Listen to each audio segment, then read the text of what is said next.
Good morning, students. I am Pooja, your Hindi teacher, and as you all know that today is your Hindi class, and I am sure that you all have completed your previous worksheets, which already I have given you. So today we will start our first chapter of Hindi grammar, which is भाषा, लिपि, बोली और व्याकरण. बच्चों, आज हम पढ़ेंगे भाषा. भाषा क्या है? हम सबके मन में यह प्रश्न उठ रहा है कि भाषा न होती तो हम अपने विचारों को, अपने भावों को कैसे अभिव्यक्त करते। जब भाषा नहीं थी तब मनुष्य संकेतों द्वारा अपने विचारों को प्रकट करता था, किंतु संकेत द्वारा मन के सभी भाव और विचार प्रकट नहीं किए जा सकते।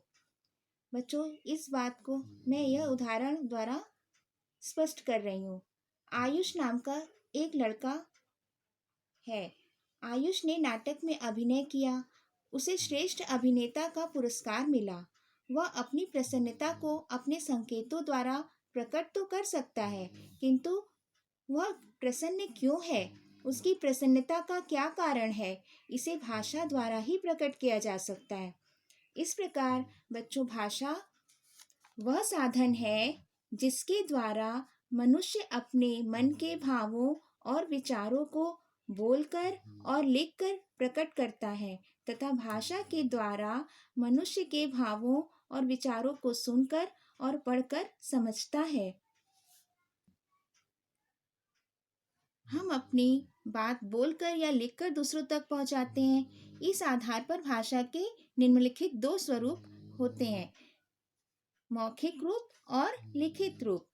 भाषा का मौखिक रूप का अर्थ है बोलकर कहा गया, अर्थात जब वक्ता अपनी बात बोलकर प्रकट करता है और श्रोता उसे सुनकर समझता है तो वह भाषा का मौखिक रूप कहलाता है।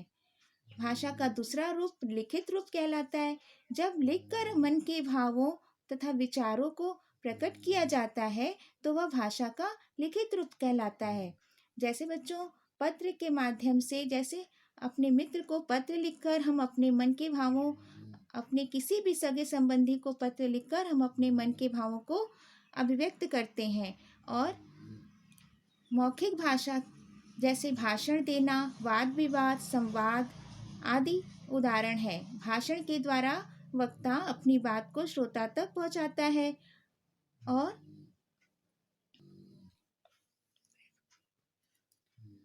मौखिक रूप स्थायी नहीं है, जबकि लिखित रूप स्थायी होता है। भारतीय भाषाएं, हमारे देश में अनेक भाषाएं बोली जाती हैं, किंतु संस्कृत भारत की प्राचीनतम भाषा है। आधुनिक भारतीय भाषाएं निम्नलिखित हैं, जैसे बच्चों हिंदी, पंजाबी, कश्मीरी, बंगाली, असमिया, मणिपुरी, नेपाली, उड़िया, तेलुगु, तमिल, कन्नड़, मलयालम, कोंकणी, बोडो, डोगरी, मैथिली, संथाली, सिंधी, मराठी, उर्दू और गुजराती। इन्हीं 22 भाषाओं को भारतीय संविधान द्वारा राष्ट्रीय भाषा के रूप में मान्यता दी गई है। हिंदी को हमारी राष्ट्रभाषा के रूप में स्वीकार किया गया है। भारत के एक कोने से दूसरे कोने तक हिंदी समझी और बोली जाती है। हिंदी विश्व में सबसे अधिक बोली जाने वाली तीसरी भाषा है। भारत के अधिकांश लोग हिंदी के माध्यम से अपने समस्त कार्य करते हैं। बच्चों, हिंदी हमारी राजभाषा के रूप में भी जानी जाती है। भारतीय संविधान में 14 सितंबर 1949 को हिंदी को राजभाषा के रूप में स्वीकार किया। इसे भारतीय संघ के कामकाज की भाषा बनाया गया और तब से अब हर वर्ष हम 14 सितंबर को हिंदी दिवस के रूप में मनाते हैं। ठीक है बच्चों, अब हम सब लिपि के बारे में पढ़ेंगे। भाषा को लिखित रूप प्रदान करने के लिए किसी न किसी लिपि का सहारा लिया जाता है। भाषा अपने प्रारंभिक चरण मात्र में सिर्फ बोली जाती थी, इसका लिखित रूप नहीं था। भाषा को स्थायी रूप देने के लिए लिखित रूप की आवश्यकता महसूस की गई, अतः उच्चरित ध्वनियों के लिए अलग अलग ध्वनि चिन्ह बनाए गए। इन्हीं ध्वनि चिन्हों को हम लिपि कहते हैं। बच्चों, दूसरे शब्दों में हम लिपि को मौखिक ध्वनियों को लिखित रूप में प्रकट करने के लिए निश्चित किए गए चिन्हों की व्यवस्था को लिपि कहते हैं। हिंदी भाषा की लिपि देवनागरी है। इसी प्रकार कुछ अन्य भाषाएं हैं जिनकी लिपि, जैसे अंग्रेजी की लिपि रोमन होती है, संस्कृत की लिपि देवनागरी है, उर्दू की फारसी, मराठी देवनागरी लिपि में लिखी जाती है, बांग्ला बंगाली लिपि में, नेपाली देवनागरी में और गुजराती भी देवनागरी लिपि में लिखी जाती है। बच्चों, अब हम बोली के बारे में जानेंगे। बोली सीमित क्षेत्रों में स्थानीय व्यवहार हेतु प्रयोग की जाने वाली भाषा बोली कहलाती है। सीमित क्षेत्रों में प्रयोग की जाने वाली भाषा अर्थात बच्चों अल्प विकसित तथा स्थानीय व्यवहार के रूप में प्रयुक्त होने वाली भाषा बोली कहलाती है। बोली का कोई लिखित रूप नहीं होता। हाँ, जब कोई कवि किसी बोली में साहित्य की रचना करता है तो वह बोली उपभाषा के अंतर्गत आ जाती है। जैसे सूरदास ने ब्रज में तथा तुलसीदास ने अवधी में काव्य की रचनाएं की।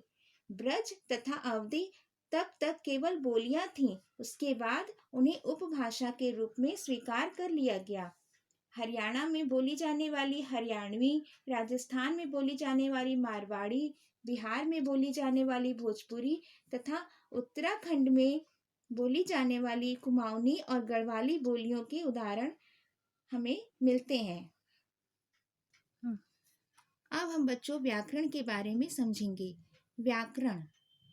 व्याकरण शुद्ध और प्रभावशाली भाषा का बड़ा महत्व है। यदि भाषा अशुद्ध, दूषित और विकृत हो तो अर्थ का अनर्थ हो जाता है। इसलिए भाषा को शुद्ध और सुसंस्कृत बनाए रखना आवश्यक है। यह काम व्याकरण करता है। यह भाषा के रूपों और प्रयोगों में स्थिरता लाने के लिए तथा उन्हें ठीक ठाक विवेचन व विश्लेषण हेतु नियम सुझाता है। इसी प्रकार किसी भाषा को शुद्ध रूप में बोलने और लिखने के नियमों का निरूपण करता है। इस प्रकार बच्चों व्याकरण वह शास्त्र है जिसके नियमों के द्वारा हम शुद्ध बोलना, लिखना तथा पढ़ना सीखते हैं। अर्थात व्याकरण भाषा के शुद्ध रूप का ज्ञान करवाता है। उदाहरण के रूप में हम इस बात को स्पष्ट कर रहे हैं। खरगोश को काट कर गाजर खिलाओ। आपने ध्यान से सुना इस वाक्य को, खरगोश को काटकर गाजर खिलाओ। क्या यह वाक्य शुद्ध है? नहीं, यह वाक्य अशुद्ध है। गाजर को काटकर खरगोश को खिलाओ, अब यह वाक्य शुद्ध हुआ। तो व्याकरण का बच्चों हमारी भाषा में बहुत ही अधिक महत्व है और व्याकरण न होता तो हम अपनी भावों एवं विचारों को और अपनी बातों को न तो स्पष्ट रूप से शुद्ध बोल पाते और न ही उन्हें शुद्ध लिख पाते। भाषा के 3 अंग या इकाइयां। बच्चों भाषा की 3 अंग होते हैं, अक्षर या वर्ण, शब्द, वाक्य। किसी भी भाषा की 3 इकाइयां होती हैं, अक्षर या वर्ण, जो भाषा की सबसे छोटी इकाई है, अतः यह प्रथम इकाई भी कही जाती है। भाषा की दूसरी इकाई शब्द है। शब्द कई वर्णों, ध्वनियों के सार्थक मेल से बनता है। और वाक्य भाषा की तीसरी और सबसे बड़ी इकाई है, जो कई शब्दों के सार्थक और व्यवस्थित मेल से बनता है। इस प्रकार भाषा की इन तीनों इकाइयों पर व्याकरण में विचार किया जाता है, जिनके 3 विभाग हो जाते हैं, वर्ण विचार, शब्द विचार, वाक्य विचार। व्याकरण की इन्हीं तीनों इकाइयों को मिलाकर व्याकरण बना।